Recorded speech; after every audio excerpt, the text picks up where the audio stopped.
Major funding for Frontline is provided by the Corporation for Public Broadcasting. Additional funding is provided by this station and other public television stations nationwide. Tonight, the story of a land ravaged by a war without any foreseeable end.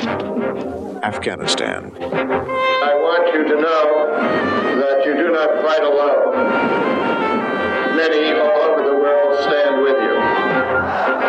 The Gulf and access to the Gulf is the critical American interest in this part of the world. Tonight on Frontline, a report on how the power and ambitions of the world's superpowers meet in the legendary Khyber Pass.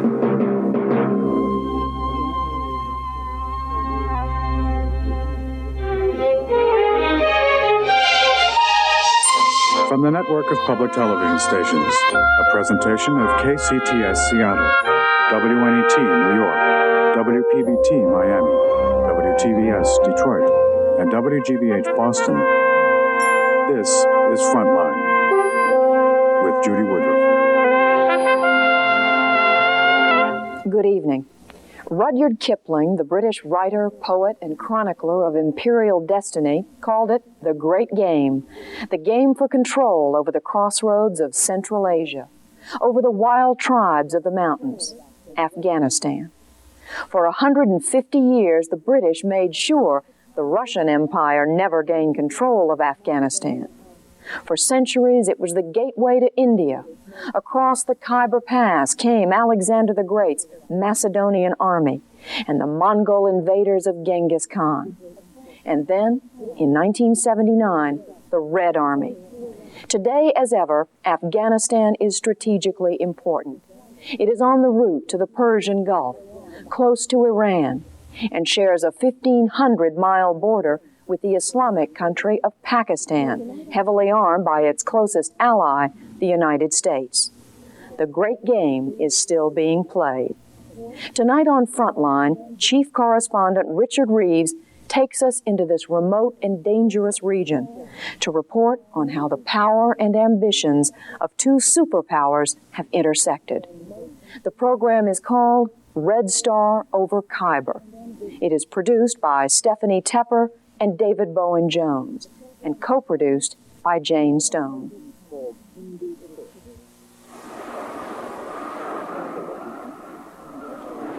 These are the mountains called Hindu Kush. They shield the land and the people of the ancient kingdom of Afghanistan.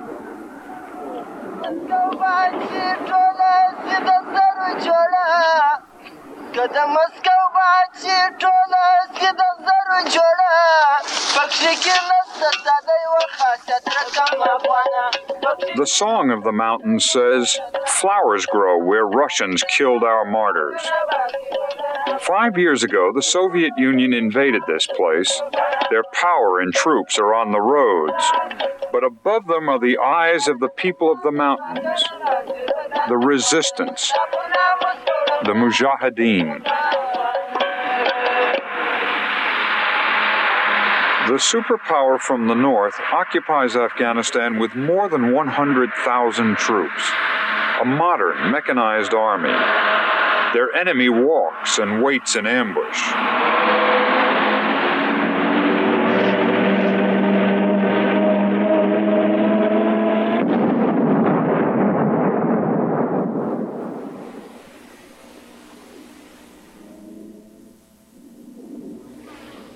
A Russian dying.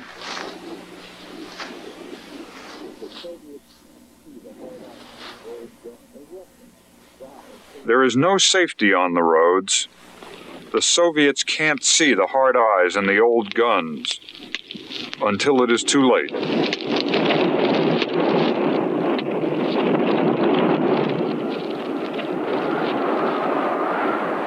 The Afghans along the road took out the first and last truck of the convoy with handheld rocket launchers.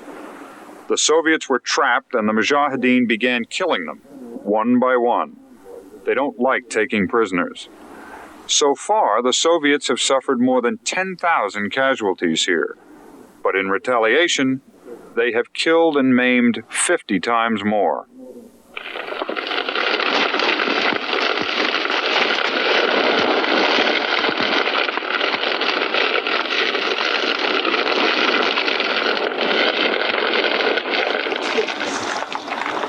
The attack is over. They have no use for the trucks. Their way is the old way, across the Khyber Pass toward Pakistan.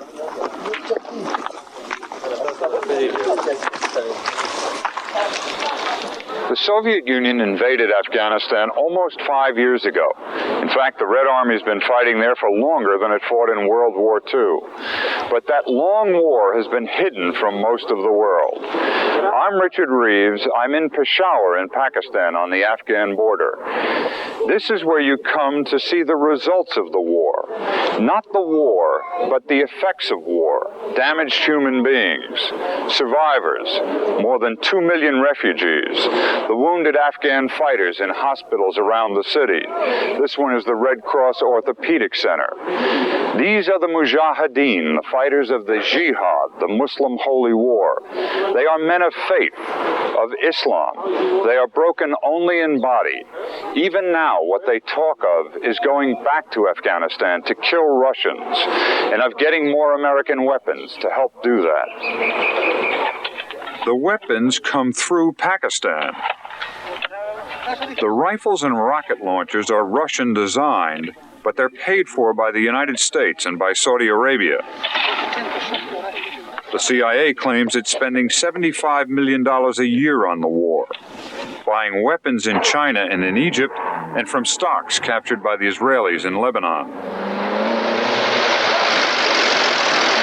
The military lifeline winds across Khyber and into the mountains and the valleys of the war. And inside Afghanistan, the Mujahideen control 80 to 90% of the land. The Soviets moved by day. Afghanistan is the size of Texas. Its new rulers move across the land in armored vehicles, trying to control the population from a few cities and from a network of forts. The strategy is medieval. One of the world's most modern armies is garrisoned behind earthen walls. And it is the forts, like this one at Tamir, that are Mujahideen targets.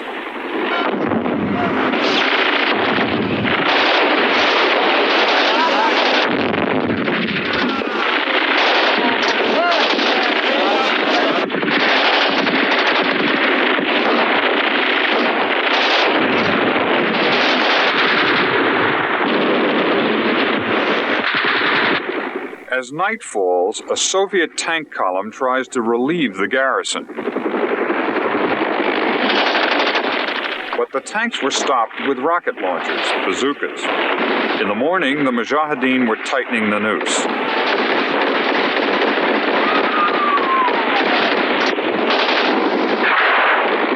The Soviets attempted to bring in helicopters.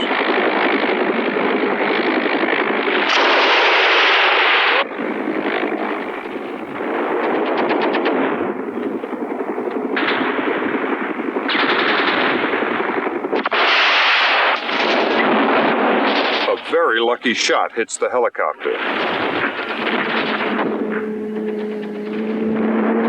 A captured vehicle is for celebrating, but that's about all. No spare parts, no ammunition, no gasoline. Rocket launchers, mortars, small anti-aircraft guns are about the biggest things that the Mujahideen have been able to get. They're very vulnerable to superpowered technology, especially to helicopter gunships.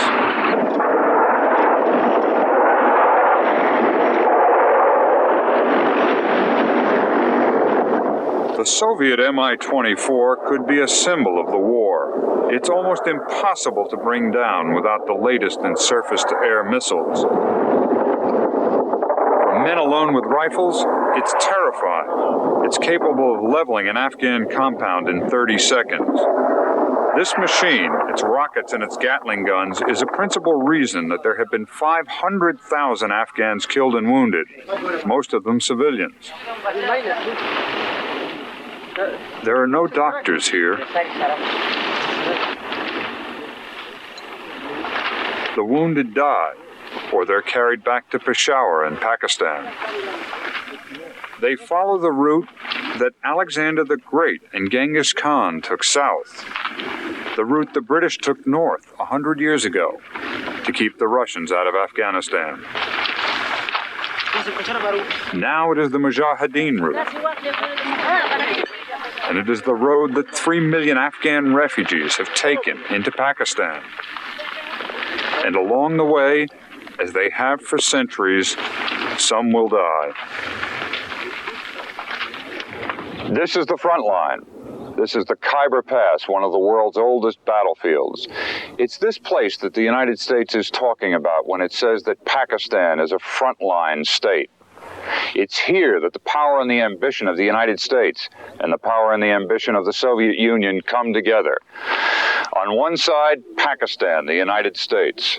On the other, Afghanistan, the Soviet Union. A war. And there actually is a line between them. It was drawn in 1893 by an Englishman. This is the U.S.'s ally, General Mohammed Zia al-Haq. The Army has 400,000 men, one of the largest in the world, backed and equipped by the United States. In Afghanistan, with 100,000 troops. General Zia is also the president of Pakistan, and he's taken advantage of his new strategic importance, American friendship and money to counter Soviet ambition. The Soviet Union has thus, with a large military force, has placed itself strategically in a position either to move into Iran if the chances are there, or to Pakistan.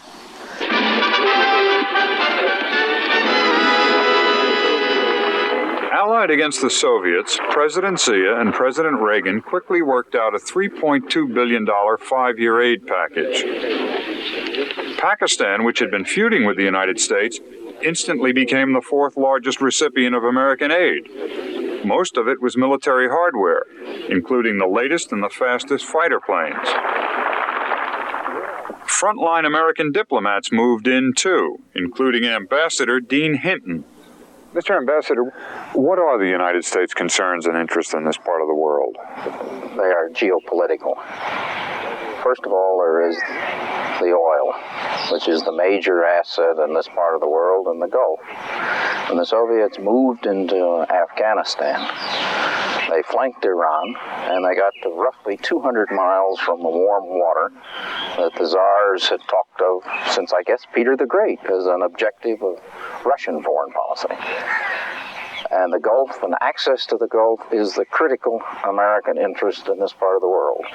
And having air bases in Afghanistan, which Soviet bombers can fly off and hit the Gulf or further, is not very encouraging to the United States.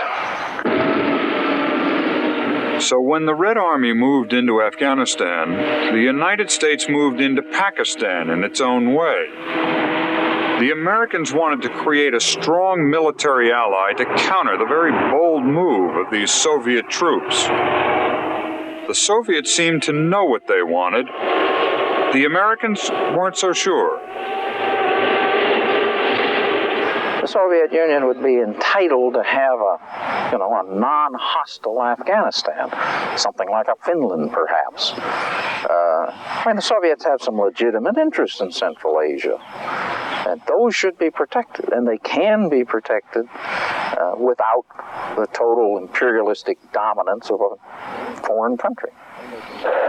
Soviet domination really began when this man, Nur Muhammad Taraki, took power after a murderous coup in April of 1978. He was an avowed communist, welcomed enthusiastically here in Moscow.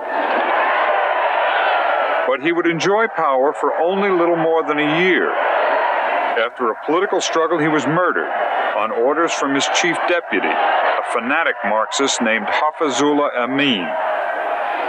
Amin was a ruthless ideologue. Even as Taraki's deputy, he was the most hated man in Afghanistan. The Soviets greeted him coolly, concerned that he was going too far, too fast. His policies, secret police, collective farms, Marxist education, they all triggered the beginning of jihad. Even as he sat talking in the Kremlin, Amin was a marked man. The Soviets were quietly plotting the overthrow of their fanatic friend. Then, on December 24th, 1979, 280 Red Army transports flew into Kabul. 5,000 Soviet troops secured the city, first taking the presidential palace, then finding Amin at his residence. He was gunned down with his family, the third Afghan president to be murdered in 20 months. There were Soviet tanks in the streets of Kabul.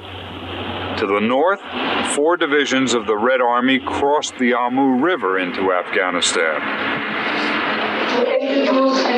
The Soviets picked their own president this time, Babrak Karmal, a founder of the Afghan Communist Party who had been in exile in Eastern Europe.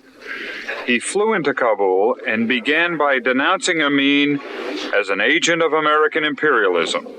Then Karmal requested political, moral, military, and economic assistance from Moscow.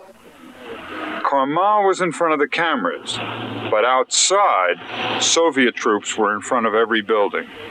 Kabul was occupied. The Soviet embrace was the Soviet grip. Soviet leader Leonid Brezhnev had declared that once a country became communist, it must remain communist. This time it had. And whatever the intention, the Red Army was closer to the Persian Gulf and to much of the world's oil. Karmal and the Soviets worked out a series of friendship agreements. The Soviets committed $1 million a day in military costs, but the Afghans would pay the bills. Natural gas and other minerals began being sold to the Soviet Union at prices far below world value. Plans were made to train tens of thousands of young Afghans in Moscow, the new leaders of Afghanistan. The Soviets began trying to show a peaceful, secure ally. This is a Soviet news report from Kabul, broadcast on British television. Вызвали злобную реакцию в империалистическом лагере. Вы видите Кабул мирным и спокойным. The commentary says it's all been quiet and normal, both in Kabul and other areas of Afghanistan. In the capital, shops are open, and all government institutions are functioning. According to this report, in Kabul, as in the provinces, the population welcomed the changes. Provincial governors, army officers, and noted public figures have all expressed their support for the new leadership. Но расчеты империалистической реакции в отношении Афганистана не оправдались. At this building site, the Soviet reporter spoke to foreman Mohammed Ayub.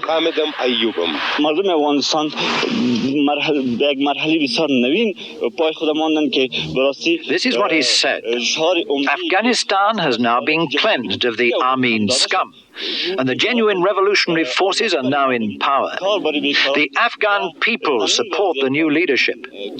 Soviet soldiers and officers are temporarily stationed in our country at the invitation of our government, and we see them as representatives of the great friendly nation that came to our aid at the most difficult period of our struggle for freedom and independence. This fraternal aid of the Soviet Union to our people is especially important now that we are waging a grim battle against the forces of imperialism and reaction.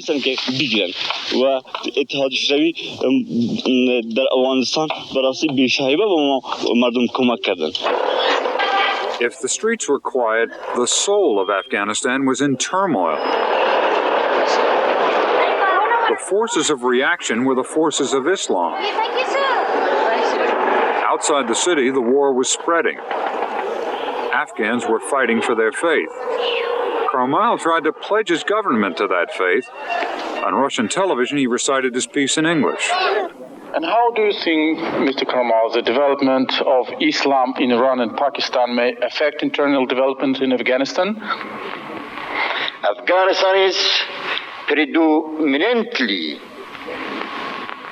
an Islamic country, and the people there are free to practice their religion, and this freedom of religion is even guaranteed by the fundamental principles of Afghanistan. But Afghanistan was just a word. What held its people, its tribes together was the faith, Islam. This was the old way. Islamic education, only for boys. The communists dared to educate girls too, and introduced modern Marxist curricula in a society where many considered modernism decadent and Marxism a name for atheism. That was the word of the mullahs, the word of Allah.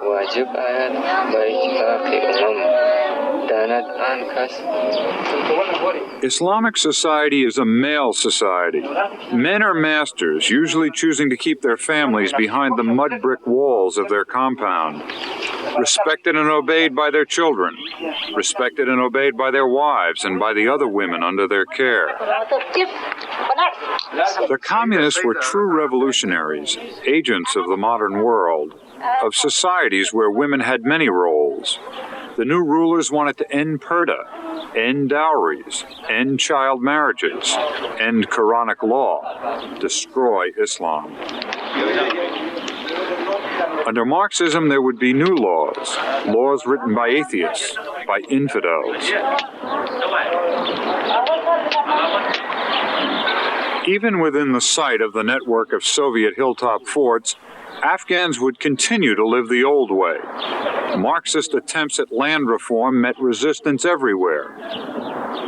When the communists attempted to establish collective farms, peasants waited until the soldiers and the officials from Kabul left, and then they went back to the ways of the Quran, guarding the livestock of landlords who had fled the country, and reserving grain for the old owners. Anything else was atheism.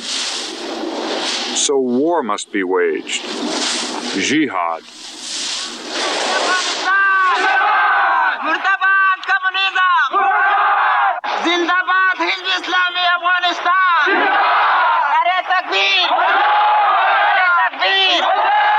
Long live Islam in Afghanistan. Mujahideen organized across the country.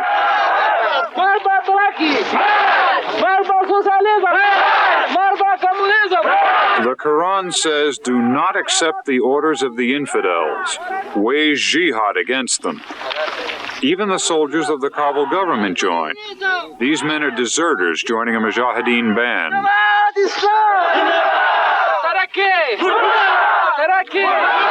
Draftees regularly desert from the Afghan army, some bringing their weapons to the resistance. That, say the Mujahideen, is how they get most of their guns, not from the Americans. Desertion has reduced the size of the army of Afghanistan from 80,000 to 30,000 men.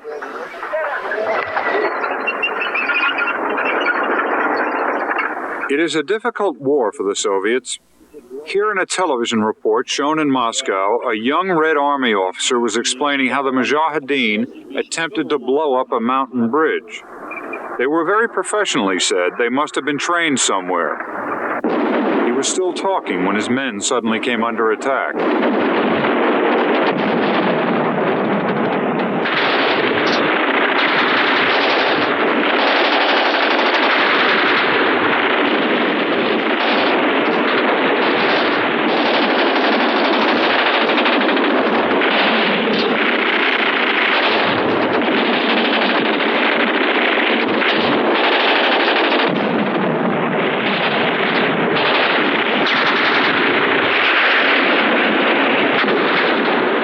The Soviets explained this war back home by calling their enemy Basmachi, bandits. But there is fear and confusion, too. A mother in Moscow was quoted in the press there as saying she feared for her son in the army, what with all those guerrillas with towels over their heads jumping around the mountains. This is a long way from Moscow. People there are not told very much about what's happening here, and they know almost nothing of the way their enemy lives. Mujahideen lives are dictated by the Quran and its laws. This is a trial.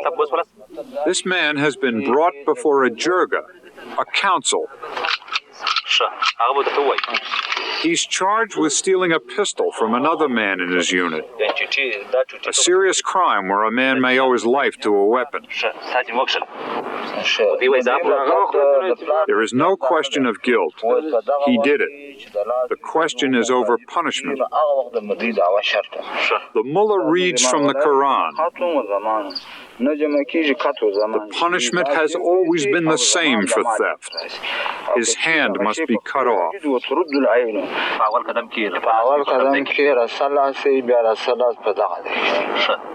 The others argue that he is a good fighter. They can't afford to lose another man. A man with no hand is no man.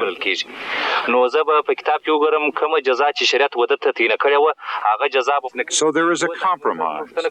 Flogging.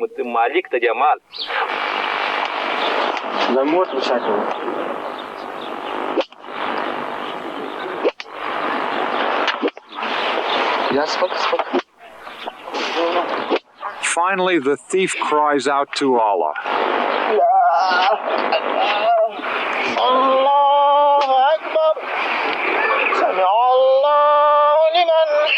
The fighters of the Holy War are untrained, disorganized, undisciplined. They fight with each other almost as often as they fight the Soviets. Some call themselves Democrats. Some look to the Ayatollah Khomeini. There are, depending on the time of year, 20,000 or 100,000 of them in the field. Like all guerrillas, they come and they go, returning to farm or returning to their families in the safe Islamic haven of Pakistan. The Islamic Republic of Pakistan was the part of northern India set aside as a Muslim country when the British left India in 1947. It has become the 9th largest nation in the world, 85 million people. On a Muslim holiday, these people gather to greet or to plead favors from President Zia in the style of the old Mughal rulers. With his huge army, Zia has imposed order on one of the poorest countries in the world. An unstable nation of 24 languages, 3 wars with India, and 5 military coups in the last 25 years. General Muhammad Zia al-Haq seized power that way, promising elections in 90 days. That was 7 years ago. He has tried to unite the country around the one thing that touches every Pakistani: Islam.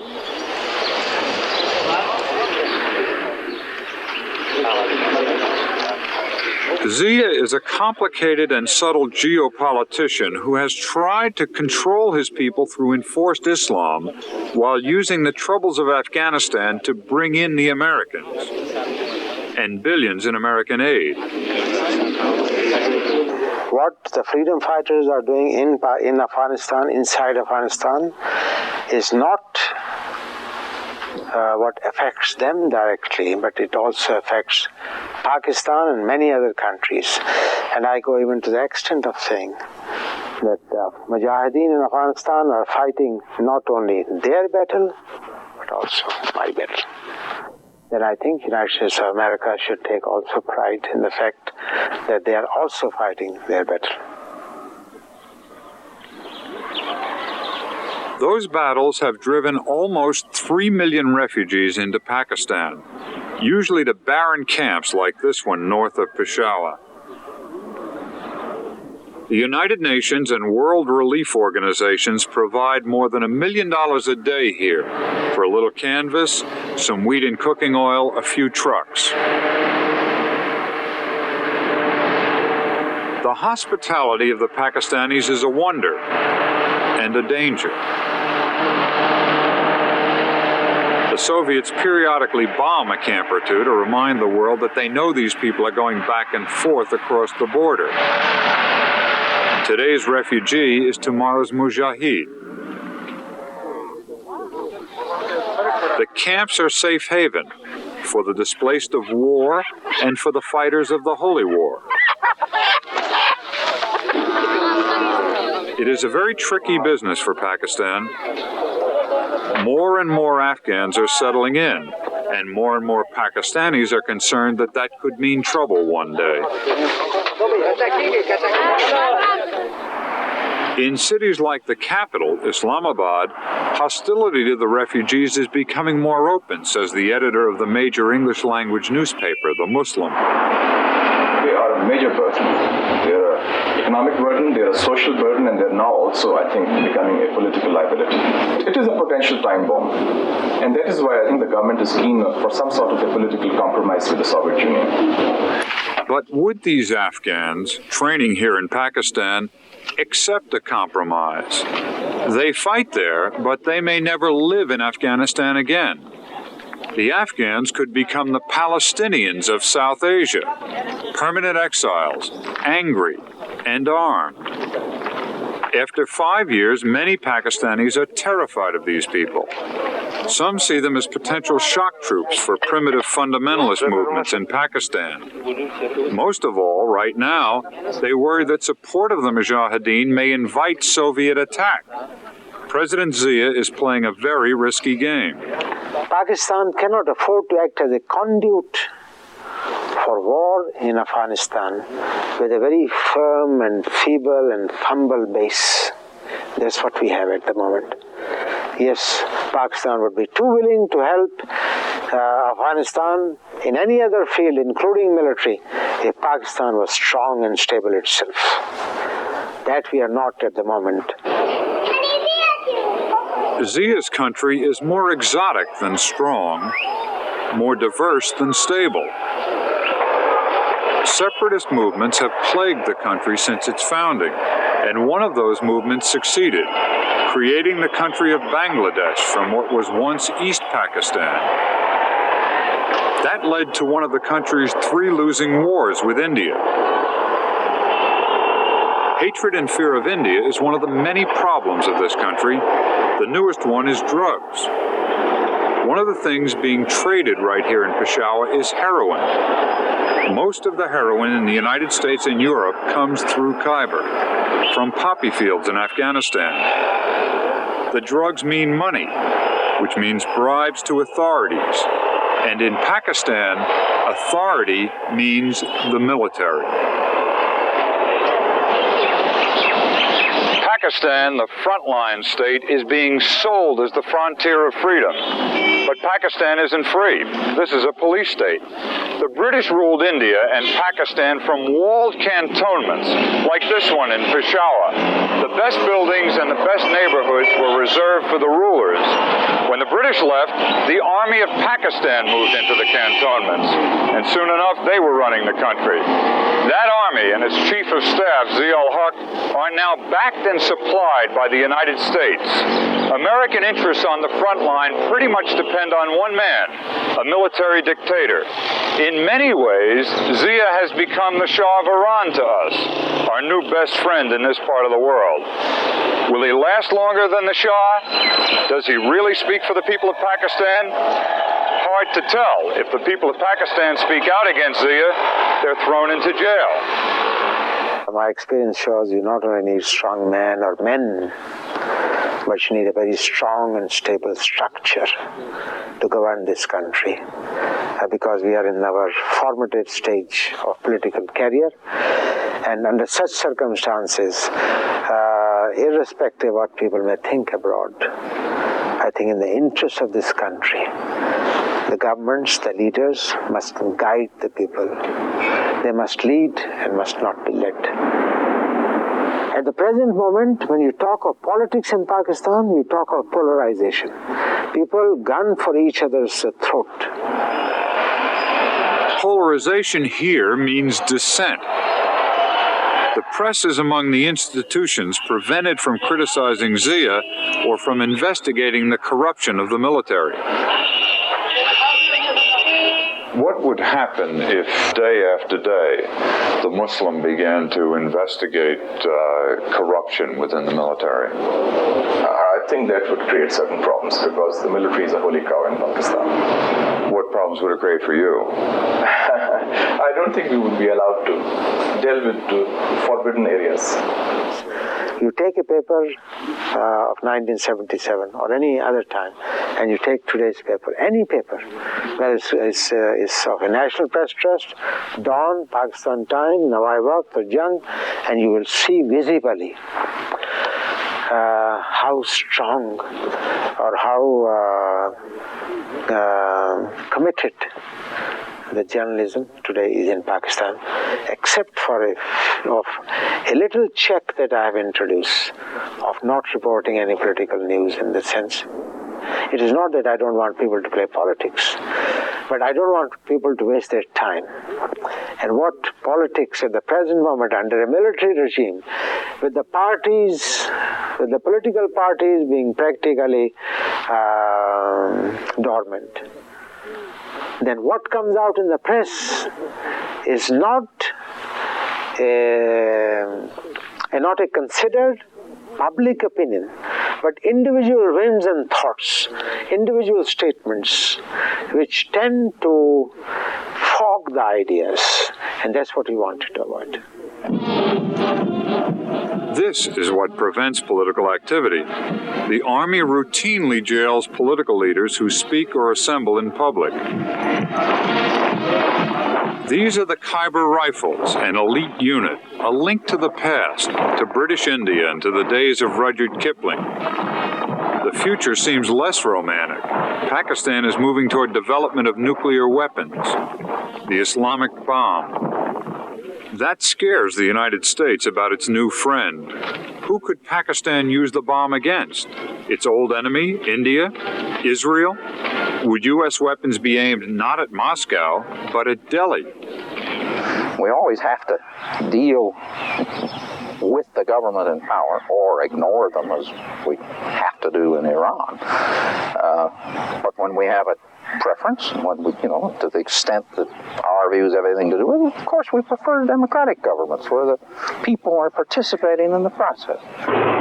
The people, however, didn't participate when Zia overthrew and hanged Pakistan's last elected prime minister, Zulfikar Ali Bhutto. 2 years later, in November 1979, his army stood by for hours as fundamentalist mobs marched on the U.S. Embassy in Islamabad and then burned it to the ground. But a month later, the Soviets invaded Afghanistan. At the same time, American hostages were being held in the embassy in Iran. The U.S. seemed a helpless, friendless superpower in one of the world's strategic corners. Pakistan, Zia, was America's obvious choice, perhaps its only choice. Well, I think people know very clearly that this America's newly discovered love for Pakistan is just because of its objectives in Afghanistan. And there is a deep resentment against the U.S. in Pakistan for a number of reasons. Firstly, America is perceived as the friend of the enemies of the Muslim world. Secondly, they feel that America wants to use Pakistan as a frontman for its own anti-Sovietism and to keep the Soviets on the mat and keep Pakistan sort of up against the Soviets. We were always interested in Pakistan. We've had ups and downs in our relations, but certainly the fall of the Shah, the withdrawal of the United States from Iran, and the Soviet invasion of Afghanistan increased the importance of Pakistan and our interest in Pakistan. With the coming in of President Reagan's administration, there's not only an understanding of the situation of Afghanistan, but I think on the Afghanistan issue, there is definitely an identity of views between Pakistan and the United States of America. I don't think I should blow my own trumpet, but we're very proud of our association with the United States of America. Americans come as pilgrims now to Zia's country, to the refugee camps. National Security Advisor Zbigniew Brzezinski. That land over there is yours. You'll go back to it one day because your fight will prevail and you'll have your homes and your mosques back again. Because your cause is right and God is on your side. The same refugees heard the same message from Secretary of State George Shultz. And I want you to know that you do not fight alone.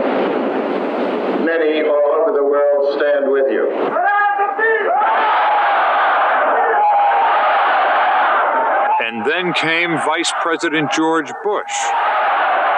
You have earned the admiration of free men everywhere. There are a lot of purposes served by this war. In Pakistan, they justify a military government in a constant state of emergency because of the refugees. It's a dictatorship here. The Soviet Union may be winning the war by depopulating Afghanistan, by killing enough Afghans and driving enough into Pakistan to take over the land. And the Americans seem content to watch that happen. They cheer on the Afghans a little bit, but really it seems that they want to just embarrass the Soviets. Obviously, there are a lot of games being played here. I was here when Secretary of Schultz was here, and he spoke to the crowd of refugees, and then a Malik spoke to him, a tribal chieftain. After it was over, I asked the Commissioner of Refugees, who was the Malik who spoke? What's his name? Where does he come from? And the Commissioner said, what does it matter? I don't know his name. He's the one who speaks to the Americans. He knows what they like to hear. The American object seems to be to keep Mujahideen units on the march, like this small group near the city of Kandahar, to give them enough help to harass the Soviet occupiers, but not enough to force the Red Army to retaliate against Pakistan and against American interests. So the weapons come across the mountains in small lots, on the backs of men. Caravans of men and animals move back and forth in the high passes, carrying the three essentials of guerrilla warfare: weapons, intelligence, and food. Now and then combining their loads on small trucks. This anti-tank rocket launcher was designed in the Soviet Union and manufactured in China. These landmines are American. The men here are figuring out how to arm the mine by trial and error. They won't know whether these hand grenades are set at 4 or 7 seconds until the first one is actually used. There's no testing here, only combat. The Mujahideen put valor before discretion and before organization. Hundreds of loosely organized bands follow leaders brave and brilliant, foolish and vain. This one is treated as a local saint because he is the son of a cult leader claiming family ties directly to the Prophet Muhammad. They don't know about the command, you know? What's the meaning of command? What's the meaning of soldier? What's the meaning of fight? I want to fight with Russian. I don't like to fight with Muslim people. The leaders are like warlords, often turning on each other. Before getting ready to attack a Soviet outpost, these leaders negotiated for hours, dividing up the territory, then signing this treaty. Some fight the Soviets only because they are the latest in a long line of invaders. That does not mean that they are pro-American. Many more think better of the Ayatollah Khomeini than they do of Ronald Reagan. The target on the night of this day will be a small customs house on the edge of Kandahar, a city in the south, a warehouse guarded by soldiers of the Afghan army. It is an easy target and one that promises loot, particularly food, which is as important to guerrillas as ammunition. The Mujahideen waited for sunset. We followed the attack with an electronic night scope camera.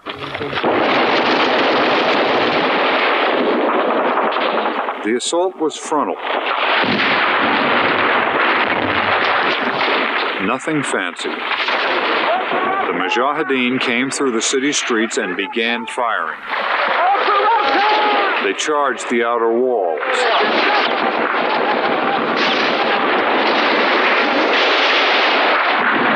Then they called on anyone inside to surrender.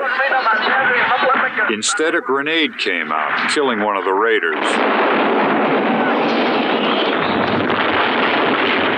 Then the night's prize, cases of cooking oil, exploded. It was not a famous victory.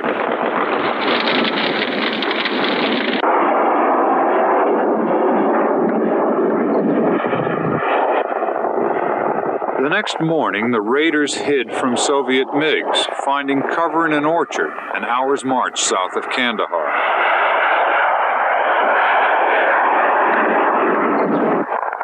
The MiGs are known to strafe anything that moves, military or civilian, but they're taken for granted now.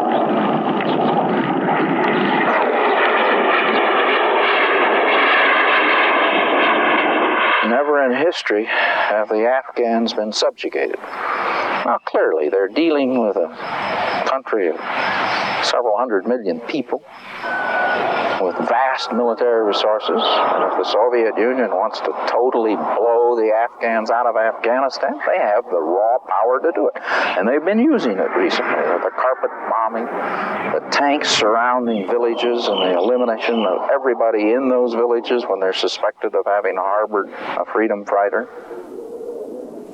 This is scorched earth.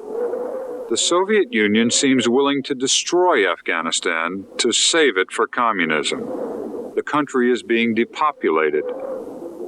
Afghanistan had a population of 15 million in 1979. A third of those people are gone now.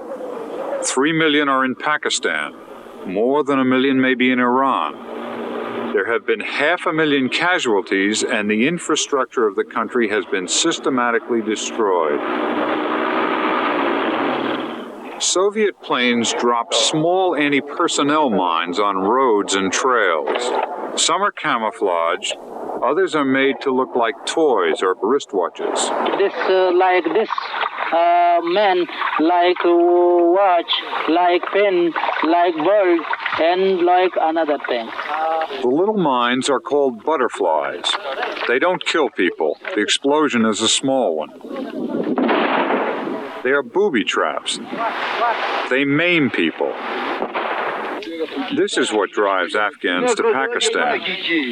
The Soviets are trying to eliminate the support system of the Mujahideen, destroying villages, fields, and the people of the countryside. The results are horrible because there is no medical care in the villages. There are only 200 doctors in the whole country, and because the little mines attract small children.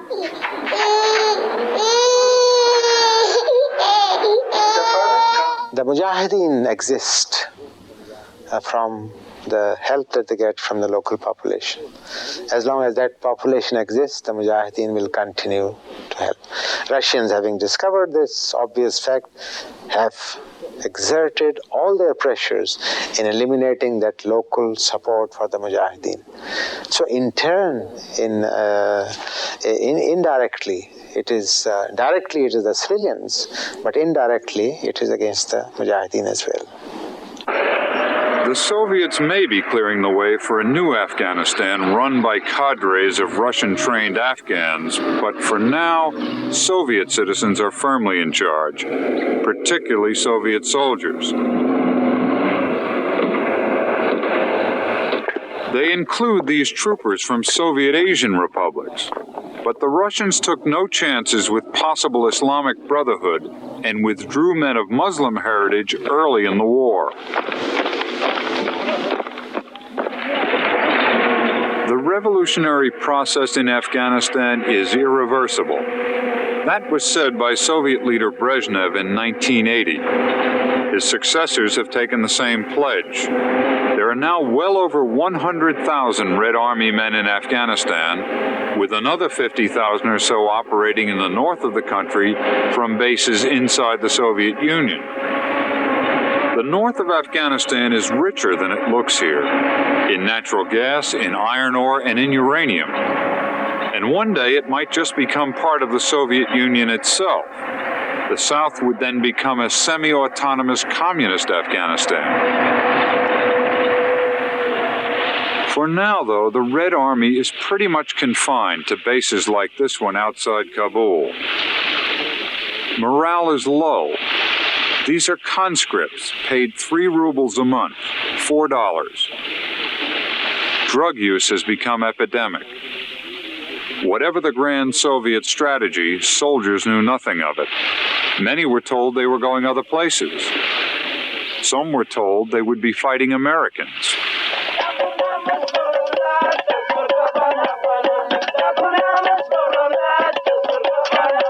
These aren't Americans. Some of them may not even consider themselves Afghans. They're tribesmen, Muslims, mujahideen. The century may not be important to them either.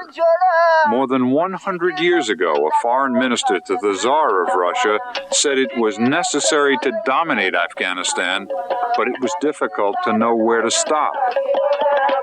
The Soviets have not figured out where to stop either, short of killing or exiling every Afghan. And the United States seems intent on cheering on that last Afghan. We're not willing to fight to the last Afghan. The Afghans are doing the fighting. I mean, that's their decision. They want their own country. They're ready to die for it. They've been dying. And they will continue that struggle as long as they think it is in their interest to swing. Now, it has the advantage that it must be a considerable embarrassment to the Soviet Union. The bear has indigestion in Afghanistan. I mean, the superpower 4.5 years and further from control of the country than they were when they started.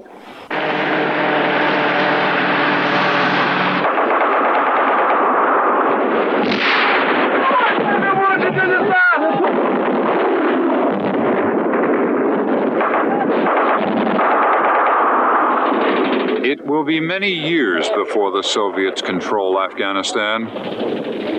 Mujahideen encounter 3 tanks. They hit one and close in for the kill. There were 4 men in the crew. This is the tank commander.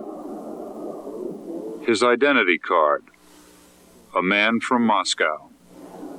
The Mujahideen rarely take prisoners. A sergeant from Tashkent in Uzbekistan, a Muslim land incorporated into the Soviet Union in the 1920s. Their cards and bodies and photographs are scattered now across the land they invaded. The poet of another invader, Rudyard Kipling, wrote this: "When you're wounded and left on Afghanistan's plains, and the women come to cut up your remains, just roll to your rifle and blow out your brains, and go to your God like a soldier."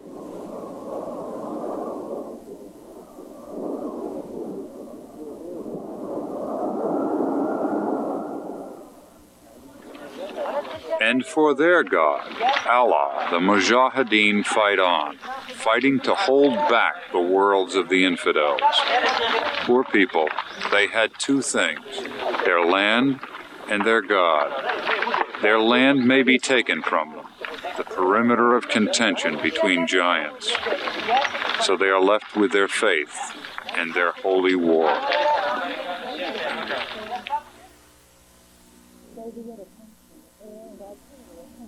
Over the past 4 months, there have been several hundred Soviet and Afghan air and artillery attacks on Pakistan territory. Intelligence sources believe the goal is to destroy guerrilla bases and supply lines in Pakistan and increase pressure on President Zia to stop supporting Afghan resistance. A few weeks ago, President Zia told Western journalists Pakistan could not afford a confrontation with Soviet troops. He also said restraint by Pakistan would help in the search for a political solution to the Afghan problem. Leaders of banned political parties in his country, concerned about Soviet pressure, want to go even further. They'd like to see diplomatic recognition of the Afghan regime, improved relations with the Soviets, and the return of 3 million Afghan refugees to Afghanistan. It seems unlikely they will soon go back, or that the Mujahideen will stop their ancient battle against the latest invaders. Next week on Frontline, a look at an urban high school once called out of control, which found the means to turn itself around. It was a school in serious trouble. When I say I taught at Marshall, they say, "You got your pistol?" Are you afraid to come to work every day? Because it was just that tough. School was like the Wild West at that point. An inner-city battlefield tries to turn itself around. Can there be real education after years of neglect? You can do it. Mr. and Mrs. Brown, take good care of their house. The students that come to us in terms of Chicago are at the bottom in terms of achievement. And now they can have their minds on learning. Now teachers can teach. The program is called Marshall Hive Fights Back. It is next week on Frontline. I'm Judy Woodruff. Good night.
For a transcript of this program, please send $4 to Frontline, Box 322, Boston, Massachusetts, 02134.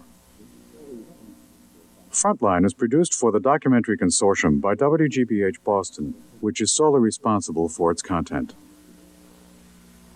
Major funding for Frontline was provided by the Corporation for Public Broadcasting. Additional funding was provided by this station and other public television stations nationwide.